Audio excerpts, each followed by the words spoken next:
संपूर्णानंद जी का जन्म हुआ था। आज संपूर्णानंद जयंती समारोह विश्वविद्यालय के द्वारा आयोजित, इसकी अध्यक्षता कर रहे हैं विश्वविद्यालय के माननीय कुलपति आचार्य गुलाब साहब मिश्र जी। इस अवसर पर स्वाभाविक संयोग से प्राप्त मुख्य अतिथि, स्वाभाविक संयोग इसलिए कर रहा हूं कि संपूर्णानंद जी काशी विद्यापीठ के प्रथम पीढ़ी के अध्यापक थे। डॉक्टर भगवान दास जी के सानिध्य में उन्होंने वहां अध्यापन कार्य प्रारंभ किया था और जीवन के अंतिम दिनों में, उन दिनों कुलाधिपति पदनाम कुलपति पदनाम था, जीवन के अंतिम दिनों में काशी विद्यापीठ के कुलपति के रूप में ही कार्यरत रहे। उसी विश्वविद्यालय में अध्यापन कार्य की शुरुआत करके कुलपति पद तक कार्यरत डॉक्टर संपूर्णानंद जी के साथ जिनका अत्यंत स्नेह संबंध रहा है, ऐसे आचार्य आरपी सिंह जी हमें मुख्य अतिथि के रूप में प्राप्त है। इसलिए यह संबंध स्वाभाविक संयोग संबंध है। इस अवसर पर उपस्थित विश्वविद्यालय के समस्त आचार्यगण,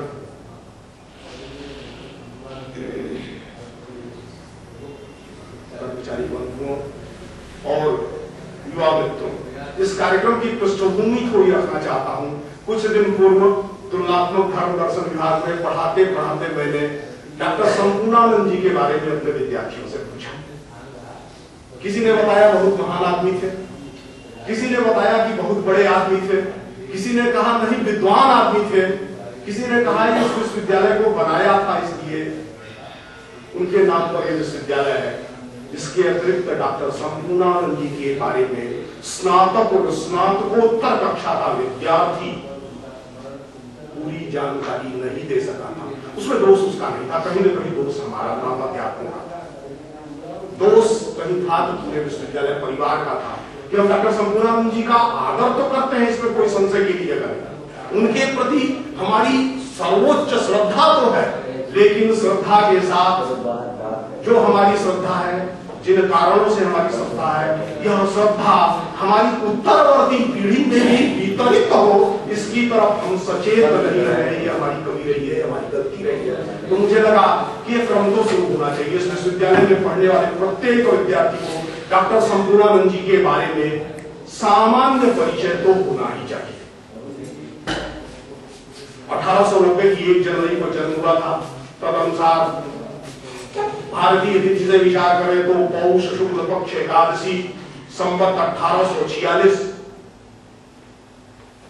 एक बड़ी लंबी शैक्षिक परंपरा जिस परिवार की रही है, पढ़ने लिखने का कार्य होता रहा, उस परिवार में जन्मे थे। काशी में संत परंपरा के भास्वर प्रतीक माने जाने वाले संत कीनाराम का आशीर्वाद जिस परिवार को प्राप्त था और जिनके आशीर्वाद के नाते पूरे परिवार में नाम के अंत में जाति सूचक शब्द न लिखने के बजाय आनंद लगाने की परंपरा बनी थी, उस प्रकार के संत कीनाराम का जिसको सहज आशीर्वाद प्राप्त था, ऐसे परिवार में जन्म हुआ था। हमारे लिए सिर्फ विश्वविद्यालय के संस्थापक के रूप में डॉक्टर संपूर्णानंद महत्वपूर्ण नहीं है। किसी विश्वविद्यालय के एक भाग क्वींस कॉलेज के स्नातक, क्वींस कॉलेज के बीएससी उपाधिधारी डॉक्टर संपूर्णानंद हमारे लिए इसी विश्वविद्यालय की पूर्ववर्ती संस्था के स्नातक के रूप में भी महत्वपूर्ण है। और डॉक्टर संपूर्णानंद आचार्य नरेंद्र देव और गोपीनाथ कविराज के रूप में हमारी जो स्नातकों की स्वतंत्रता पूर्व भारत की महनीय परंपरा है, उसको सोचते ही रोमांच होता है। डॉक्टर संपूर्णानंद जी के परिवार में सरकारी नौकरी करने की परंपरा रही, लेकिन 1907 में उन्होंने संकल्प लिया कि मैं सरकारी नौकरी नहीं करूंगा। सरकारी नौकरी नहीं करेंगे तो क्या करेंगे, क्योंकि परिवार में अपना जीवन व्यापार चलाने के लिए दूसरा रास्ता नहीं था। उन्होंने जो आजकल हरिश्चंद्र इंटर कॉलेज है, उन दिनों महाजनी पाठशाला के नाम से हरिश्चंद्र इंटर कॉलेज चला करता था, जिसमें स्वयं डॉक्टर संपूर्णानंद जी ने भी प्रारंभिक शिक्षा प्राप्त की थी। उनके घर के बगल का विद्यालय था, उसमें पढ़ाने का कार्य स्वीकार किया। और जब स्वीकार किया था तब उन दिनों वो यूनाइटेड प्रोविंस के director, education director sir Mackenzie थे। सर मैकेंजी जाने माने दार्शनिक, नीति शास्त्री। उन्होंने डॉक्टर संपूर्णानंद जी को किसी गवर्नमेंट कॉलेज में पढ़ाने का ऑफर किया था, चाहे वो गवर्नमेंट संस्कृत कॉलेज चुने या अन्य कोई गवर्नमेंट कॉलेज चुने, ये पढ़ाने का ऑफर किया था। उन्होंने कहा मैं संकल्पित हूं कि सरकारी नौकरी नहीं करूंगा, क्योंकि पंजाब में उसी वर्ष पंजाब के श्री लाला लाजपत राय का सरकार ने निर्वासन किया था। उस निर्वासन के प्रतिरोध में उन्होंने स्वीकार किया था। इस प्रकार का जीवन अध्यापक के रूप में विचार करें तो दर्शन के अध्यापक के रूप में काशी विद्यापीठ में नियुक्ति हुई थी, लेकिन दर्शन, अर्थशास्त्र, समाजशास्त्र, राजनीति शास्त्र इन विषयों का अध्यापन करते थे। एक विद्वान के रूप में विचार करें तो 32 पुस्तकें, ग्रंथ जो शताधिक पृष्ठों के छपे हुए ग्रंथ हैं, से 32 ग्रंथों के लेखक, उन ग्रंथों की विपुल सामग्री का विचार करें तो उस काल के अंतरिक्ष विज्ञान से लेकर के आधुनिकतम अंतरिक्ष विज्ञान और खगोल विद्या से लेकर के वेदांत के गहन क्षेत्र में चित्तविलास नाम के शास्त्रीय ग्रंथ के प्रणयन तक, एक तरफ योग पर लिखते हैं तो दूसरी तरफ समाजवाद पर लिखते हैं, लेकिन इन सब के बीच भारतीयता रची बसी दिखाई देती है। समाजवाद का मार्क्सवादी मॉडल, पश्चिमी मॉडल, भौतिकतावादी मॉडल अस्वीकार करते हैं अपनी समाजवादी पुस्तक में, और समाजवाद की जो हमारी सनातन परंपरा है उस परंपरा को आधार बना के समाना, इस प्रकार की प्रस्तावना प्रस्तुत करते हैं। ये ग्रंथ उन्होंने गांधी के कहने पर लिखा। गांधी के ऊपर पहली किताब लिखने का किसी को गौरव प्राप्त है तो डॉक्टर संपूर्णानंद जी को। वीर गांधी के नाम से उन्होंने पुस्तक लिखी थी। 1921 में ही वो प्रकाशित हुई थी पुस्तक। 1921 में ही पहली बार जेल गए थे। 1926 में पहली बार प्रोविंशियल लेजिस्लेटिव काउंसिल के मेंबर बने।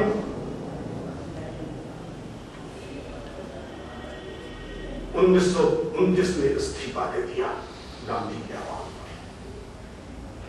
राजनीति के क्षेत्र में विचार करें तो म्यूनिसिपल कारपोरेशन बनारस की सदस्यता से लेकर के डॉक्टर भगवान दास म्यूनिसिपल कारपोरेशन के अध्यक्ष निर्वाचित हुए थे, और डॉक्टर भगवान दास की उस अध्यक्षता में म्यूनिसिपल कारपोरेशन के जालपा देवी क्षेत्र से ही सदस्य निर्वाचित हुए थे।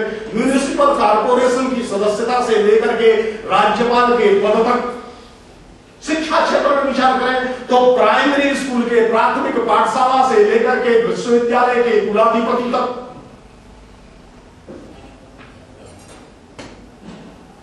यदि अध्ययन की बात करें तो एक साथ गणित, ज्योतिष, आधुनिकतम खगोल विज्ञान, भौतिक शास्त्र, Vedanta, yoga, the most recent philosophical trends of the West, जिसमें सोशलिज्म भी एक है, कि अध्येता ही नहीं अधिकृत विद्वान के रूप में अपने काल में ही प्रतिष्ठित, कांग्रेस की अर्थनीति के स्थायी प्रस्ताव लेखक, इस रूप में अर्थशास्त्री के रूप में भी जिसकी प्रतिष्ठा, संस्थाओं के संस्थापक के रूप में विचार करें तो 1936 में जब वो पहली बार जो अंतरिम सरकार बनी थी, गोविंद वल्लभ पंत मुख्यमंत्री हुए थे, उसमें शिक्षा मंत्री हुए थे, तो उन्होंने संस्थाओं की स्थापना का उपक्रम खड़ा कर दिया। मॉरिस म्यूजिक कॉलेज लखनऊ का, दुनिया में पहली बार म्यूजिक का विश्वविद्यालय कोई बनाने वाले व्यक्ति डॉक्टर संपूर्णानंद जी से डीम्ड यूनिवर्सिटी बनाया था। दुनिया में पहली बार विद्या विशेष को लेकर के विश्वविद्यालय की स्थापना का स्वप्न 1936 में ही वाराणसी के राजकीय संस्कृत विश्वविद्यालय, संस्कृत कॉलेज को विश्वविद्यालय बनाना चाहिए, इसका स्वप्न उन्होंने देखा था। तो हम सिर्फ पुराना ही नहीं, हम आधुनिकतम विज्ञान में भी सबसे आगे रहने वाली परंपरा के हैं। इस नाते इसी कॉलेज कैंपस में, इसी विश्वविद्यालय कैंपस में एस्ट्रोनॉमिकल ऑब्जर्वेटरी की स्थापना होनी चाहिए, इसका संकल्प देखा था। वातावरण की गंदगी के कारण अंत में उन्होंने उसे नैनीताल में स्थापित कराया था, जो आज देश की सबसे बड़ी खगोल विद्या की लेबोरेटरी ऑब्जर्वेटरी है। दूसरी तरफ समाज में सबके विकास के अवसर प्राप्त होने चाहिए।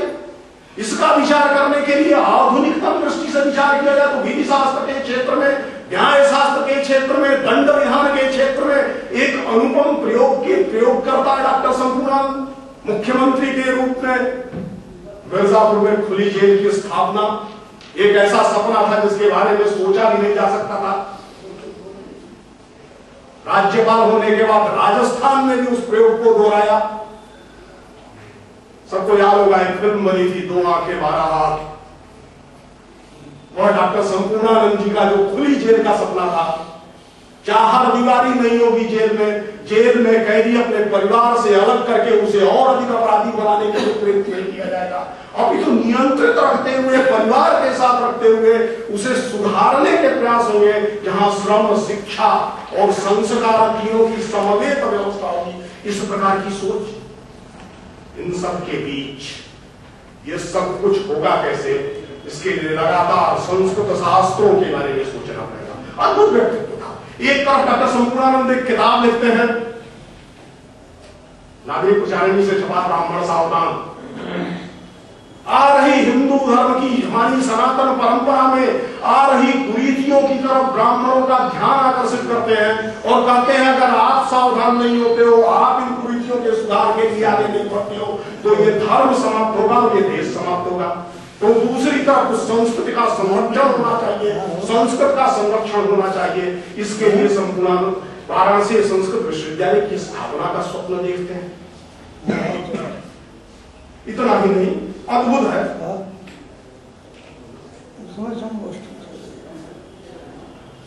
एक तरफ माता भूमि पुत्रो हम पृथव्याह की अवधारणा से इस धरती को मां मान करके, जागृत देवी मान करके योग दर्शन और चित्त विलास में इस धरती की चिदात्मकता को प्रतिपादित करते हैं, तो दूसरी तरफ अंतरिक्ष यात्रा नाम के अपने ग्रंथ में इसी धरती को भौतिक पिंड मात्र प्रतिपादित करते हैं।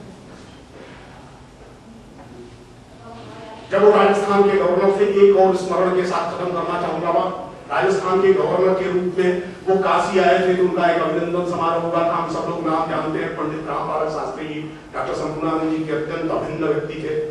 वो उस सभा का संचालन कर रहे थे। डॉक्टर रामबालक शास्त्री जी ने कहा कि डॉक्टर साहब